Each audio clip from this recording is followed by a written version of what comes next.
তোমাদের একটা ফানি গল্প শোনাই। তো যাদের মন খারাপ আছে অবশ্যই মন ভালো হয়ে যাবে, এটা আমি কথা দিতে পারি। যদি হাতে কয়েক সেকেন্ড সময় থাকে তাহলে আমার গল্পটা শুনে যেতে পারো। তো ছেলেটার নাম সুঙ্কু। তার সমস্যা একটাই, সে ইংরেজিতে কথা কইবারই পারে না। কিন্তু ম্যাডাম তো রেগে মেগে পুরো আগুন। সুঙ্কু, তুমি যদি কালকে ইংরেজিতে কথা বলা না শিখতে পারো, না শিখে আসো, তাহলে কিন্তু তোমার খবর আছে। তো সুঙ্কু তো ম্যাডামের এই কথা শুনে ভয়ে ভয়ে বাড়িতে গেল। আর পরের দিন সুঙ্কু যখন স্কুলে আসতেছে, তখন অনেকক্ষণ আসার পরে দেখতেছে একটা ছেলে একটা মেয়েরে বলতেছে কলে, হ্যালো ডার্লিং। তখন সুঙ্কু বলল, এই তো পাইছি রে, এটাই তো ইংরেজি। আরে আল্লাহ, এত সহজ কথা আর আমি শিখতে পারি না। যাক, এটা আমি মুখস্থ করে নি। তো সুঙ্কু মুখস্থ করে নিল, হ্যালো ডার্লিং। চুঙ্কু ভাবলো রাস্তাঘাটে মনে হয় মানুষ ইংরেজি বলে সবাই, তো এবার থেকে যার ইংরেজি শুনবে সেটাই মুখস্থ করে নেবে। তো চুঙ্কু আর একটু দূর আগে যাওয়ার পরে পার্কের ধারে একটা মেয়ে একটা ছেলের বলতেছে, সেটা ননসেন্স। তো চুঙ্কু বলবো, এই তো আর একটা ইংরেজি পাইছি, সেটা ননসেন্স। এটা শিখে নিল। চুঙ্কু তো মহা খুশি, ভাবতেছে মনে মনে, কি রে, আমি দুইটা ইংরেজি শিখে গেছি, আজকে তো ম্যাডাম আমার কিছু কইতে পারবে না।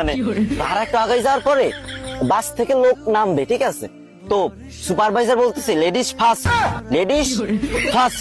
তো চুঙ্কু ভাবছে যে এই তো শিখে ফেলছি 3 নাম্বার ইংরেজি, 3টে ইংরেজি শিখে ফেলছি, আমি তো পারি না ইংরেজি, 3টে ইংরেজি একসাথে শিখে ফেলছি, ম্যাডামরা তো যাই ফাটাই দেবো পুরো। তো চুঙ্কু তো মহা ভাব সাব নিয়ে পুরো নায়ক শাকিব খানের মতো হাঁটতে হাঁটতে স্কুলে চলে গেল।